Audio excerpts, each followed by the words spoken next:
Aviv kembali bergolak. Lebih dari 300.000 warga Israel turun ke jalan dalam aksi demonstrasi terbesar sepanjang tahun menuntut Perdana Menteri Benyamin Netanyahu segera mundur dari jabatannya. Gelombang protes ini pecah setelah pemerintah Israel kembali melancarkan aksi militer besar-besaran ke wilayah Palestina yang menimbulkan kecaman luas, baik dari dalam negeri maupun komunitas internasional. Massa memenuhi jalan utama di Tel Aviv, Yerusalem, Haifa, hingga Beersheva. Mereka membawa spanduk bertuliskan Netanyahu must go dan stop the war, meneriakan kemarahan atas kebijakan militer yang dianggap memperburuk konflik dan menyeret Israel ke jurang kehancuran diplomatik. Polisi Israel dikerahkan dalam jumlah besar untuk mengamankan aksi yang berlangsung hingga larut malam, namun bentrokan sempat pecah di beberapa titik antara demonstran dan aparat. Menurut laporan media lokal, protes ini bukan hanya menentang agresi militer, tetapi juga mencerminkan ketidakpuasan mendalam terhadap pemerintahan Netanyahu yang dianggap gagal menjaga stabilitas ekonomi dan citra Israel di mata dunia. Para demonstran menuduh Netanyahu menggunakan perang untuk menutupi krisis politik dan kasus hukum yang menjeratnya. Di sisi lain, beberapa analis politik menilai aksi kali ini bisa menjadi titik balik dalam karir politik Netanyahu. Tekanan publik yang sangat besar membuat posisinya semakin goyah. Bahkan sejumlah pejabat senior dan anggota parlemen mulai menjauh dari koalisi pemerintahan yang selama ini menopang kekuasaannya. Situasi di lapangan semakin tegang ketika kelompok demonstran mencoba mendekati kompleks kantor Perdana Menteri. Aparat keamanan menembakkan gas air mata untuk membubarkan massa, namun ribuan orang tetap bertahan sambil meneriakkan tuntutan agar pemerintahan segera digantikan oleh kabinet darurat. Aksi ini disebut-sebut sebagai protes terbesar sejak awal tahun, menandakan gelombang penolakan rakyat terhadap perang dan kepemimpinan Netanyahu yang dianggap membawa Israel semakin terisolasi di kancah internasional. Gelombang demonstrasi di Israel memicu perhatian dunia internasional. Negara-negara besar dan organisasi global menyampaikan kecaman keras terhadap aksi militer Israel yang kembali menghantam wilayah Palestina, terutama di jalur Gaza dan tepi barat. Serangan udara terbaru dilaporkan menewaskan puluhan warga sipil dan menghancurkan sejumlah fasilitas publik, termasuk rumah sakit dan sekolah. Perserikatan Bangsa-Bangsa PBB mengeluarkan pernyataan resmi menyerukan gencatan senjata segera dan meminta semua pihak menahan diri. Sekretaris Jenderal PBB menegaskan bahwa tindakan militer Israel telah melanggar hukum kemanusiaan internasional dan memperingatkan bahwa eskalasi berkelanjutan dapat memicu krisis kemanusiaan terburuk dalam satu dekade terakhir di wilayah tersebut. Uni Eropa juga ikut mengecam keras tindakan Israel. Beberapa negara anggota menyerukan penghentian bantuan militer dan embargo senjata. Sementara masyarakat Eropa turun ke jalan di Berlin, Paris, dan London menunjukkan solidaritas untuk rakyat Palestina. Di Amerika Serikat, dukungan terhadap Israel mulai terbelah di antara pejabat politik dan publik. Sebagian menuntut Washington meninjau ulang kebijakan luar negerinya terhadap Tel Aviv. Sementara itu, negara-negara Arab seperti Mesir, Yordania, dan Qatar memanggil duta besar Israel untuk menyampaikan nota protes resmi. Bahkan, beberapa di antaranya mengancam membekukan kerjasama diplomatik jika serangan tidak segera dihentikan. Laporan dari wilayah Gaza menunjukkan kondisi yang semakin memburuk. Ribuan warga mengungsi ke selatan, rumah-rumah hancur dan pasokan medis semakin menipis. Organisasi kemanusiaan internasional kesulitan masuk karena jalur perbatasan masih diblokade. Tekanan global kini menempatkan Israel dalam posisi sulit. Pemerintah Netanyahu bukan hanya menghadapi kemarahan rakyatnya sendiri, tetapi juga tekanan diplomatik dari dunia internasional. Banyak analis memperkirakan jika aksi militer tidak segera dihentikan, Netanyahu beresiko kehilangan dukungan dari sekutu utama dan bisa memicu perubahan besar dalam kebijakan luar negeri Israel ke depan. Krisis politik di Israel kini memasuki fase paling genting setelah gelombang demonstrasi besar-besaran dan kecaman global terhadap aksi militer di Palestina. Kabinet pemerintahan Netanyahu mulai menunjukkan tanda-tanda perpecahan serius. Beberapa menteri dan anggota parlemen dari koalisi pemerintah secara terbuka menyatakan ketidaksetujuan terhadap keputusan Perdana Menteri yang dianggap memperburuk situasi nasional.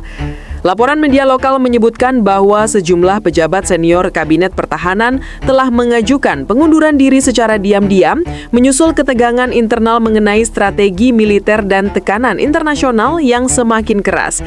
Seorang sumber dari dalam Knesset bahkan menyebutkan Netanyahu kini kehilangan dukungan dari sebagian anggota partai koalisi utama yang mulai khawatir akan dampak politik dari kebijakan keras terhadap Palestina.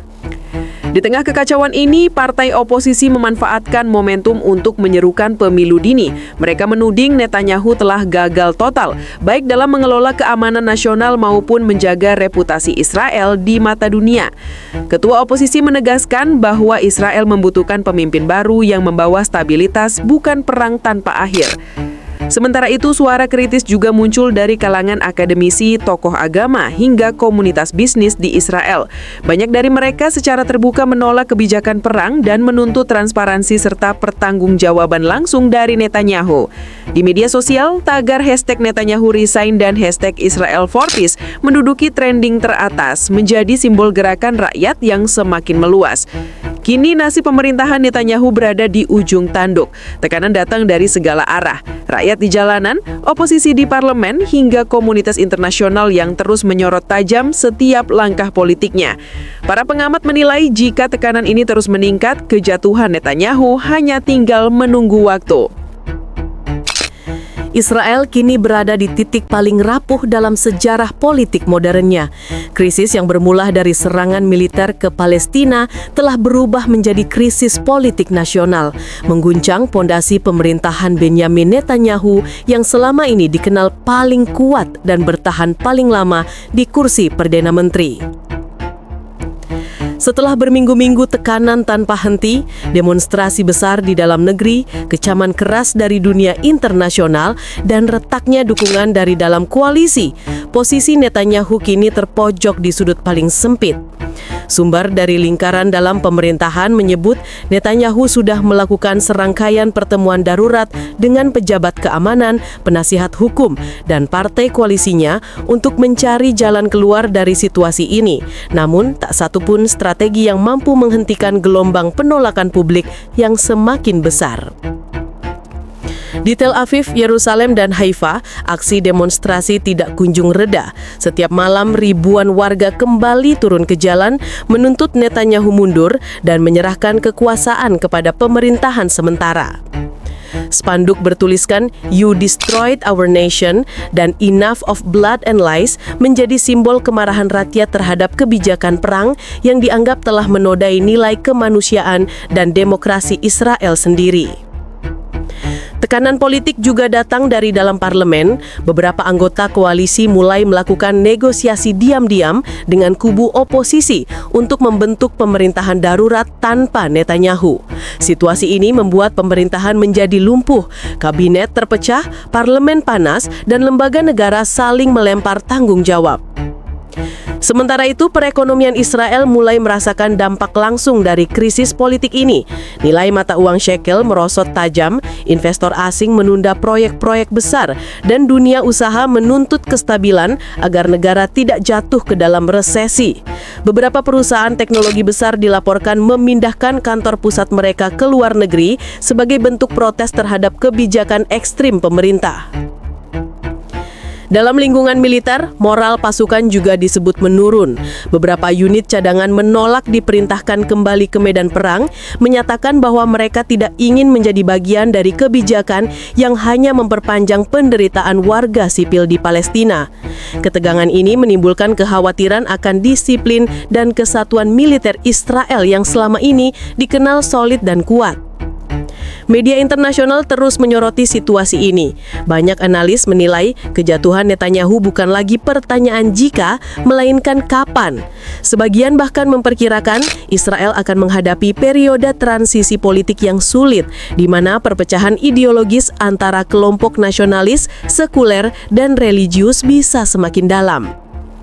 Dampaknya tidak berhenti di dalam negeri. Dunia Arab mengikuti situasi Israel dengan seksama, sementara beberapa negara Eropa menyerukan embargo ekonomi jika Israel tidak segera menghentikan agresi militernya.